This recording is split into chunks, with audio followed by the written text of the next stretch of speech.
물체가 공중에 떠 있습니다. 어떻게 된 것일까요? 바로 초전도 현상 때문입니다.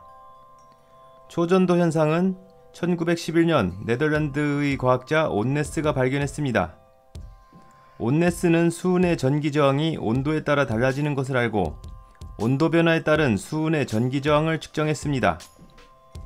그런데 온도를 낮추고 낮춰서 약 4.2 켈빈, 섭씨 온도로는 약 영하 269도 정도로 수은의 온도를 낮추었더니 수은의 전기 저항이 0이 된다는 사실을 발견했습니다.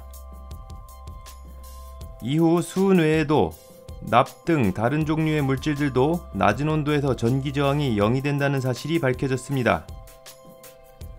이렇게 전기 저항이 0이 되는 현상을 초전도 현상이라고 하고 전기 저항이 0이 된 물질을 초전도체라고 합니다. 온네스가 초전도 현상을 발견한 지 110년이 넘는 기간 동안 많은 과학자들이 이 초전도체를 연구해오고 있습니다. 그런데 초전도체, 전기 저항이 0이 되면 무엇이 좋길래 많은 과학자들이 연구하고 있을까요? 전기 저항은 도체에서 전류의 흐름을 방해하는 정도를 말합니다. 전기 저항이 0이라는 것은 전류가 아무 방해 없이 흐를 수 있다는 것입니다. 마치 축구에서 수비수와 골키퍼의 방해 없이 골을 넣는 것과 같다고 할 수 있습니다. 현재 우리나라에서 발전소에서 전선을 통해 전력을 송전하는데요. 전선의 저항 때문에 약 30%의 전기 에너지가 사라진다고 합니다. 그런데 만약 전기 저항이 0인 초전도체 전선을 통해 전력을 보낸다면 아무리 먼 곳까지 전기를 보내더라도 전력을 100% 다 보낼 수 있게 됩니다. 보통 전선을 만들 때 저항을 줄이기 위해 전선을 굵게 만드는데요.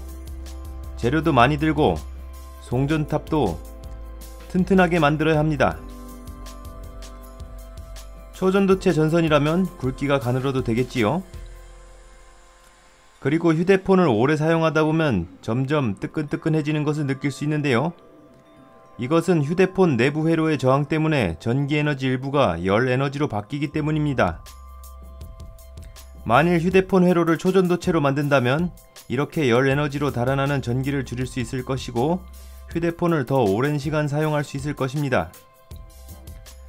또한 초전도체를 자석 위에 올려놓으면 초전도체가 자석 위에 떠있게 되는데 이 현상을 마이스너 효과라고 합니다. 반대로 초전도체 위에 자석을 올려놓아도 자석이 초전도체 위에 떠 있습니다. 마이스너 효과는 온네스가 초전도 현상을 발견한 지 22년이 지난 후 다른 과학자들에 의해 발견되었습니다. 마이스너 현상의 재미있는 점은 초전도체가 자석 위에 단순히 떠 있는 것이 아니라 마치 일정한 거리를 두고 잡혀 있는 것처럼 거꾸로 놓아도 떨어지지 않는다는 것입니다. 그래서 자석을 길게 연결해 두고 초전도체를 띄워 놓은 후 살짝 밀면 초전도체가 자석을 따라 이동합니다. 사람들은 이 마이스너 효과를 이용해서 자석 위에 떠서 이동하는 열차를 생각해냈습니다. 바로 자기부상 열차입니다. 자기부상 열차는 선로 위에 떠 있기 때문에 마찰이 발생하지 않아 적은 힘으로도 빠른 속도를 낼 수 있습니다. 이렇게 대단한 초전도체. 그런데 초전도체를 만들기 위해서는 매우 낮은 온도가 필요하다는 단점이 있습니다. 그것이 초전도체를 실용화하는 데 장애물이지요. 그래서 과학자들은 높은 온도에서 초전도체가 되는 신소재를 찾기 위해 매우 많은 노력을 기울이고 있습니다. 금속과 금속 산화물, 희토류, 세라믹, 수소까지 많은 물질들을 초전도체로 만드는 실험이 진행되고 있습니다. 이러한 노력의 결과로 1986년에는 35K, 섭씨 온도로는 영하 238도 이하에서 초전도체가 되는 물질이 발견되었고요.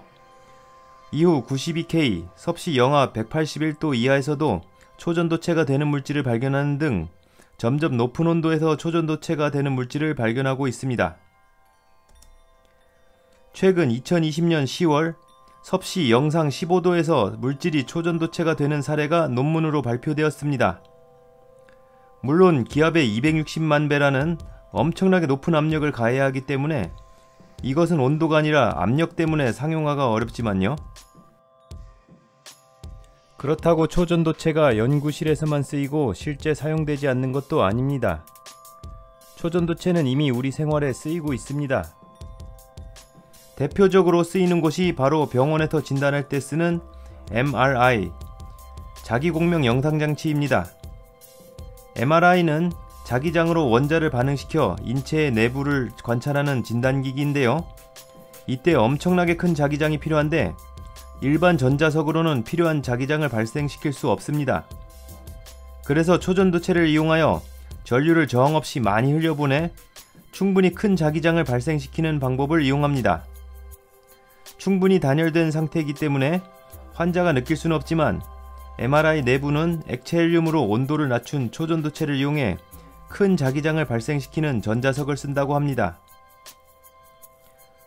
원자의 내부를 연구하는 입자가속기에도 강한 자기장으로 입자의 속력과 방향을 조절해야 하기 때문에 초전도체를 사용하고 있습니다.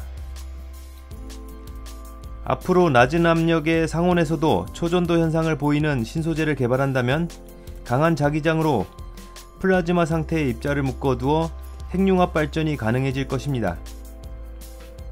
빠른 속력을 내는 자기부상 열차도 가능해질 것이고요. 초전도체로 전기 저항을 줄여 열 발생을 줄인 슈퍼컴퓨터도 가능할 것입니다. 전력도 초전도 케이블로 보내면 가느다란 선으로 더 많은 전기 에너지를 손실 없이 보낼 수 있을 것입니다.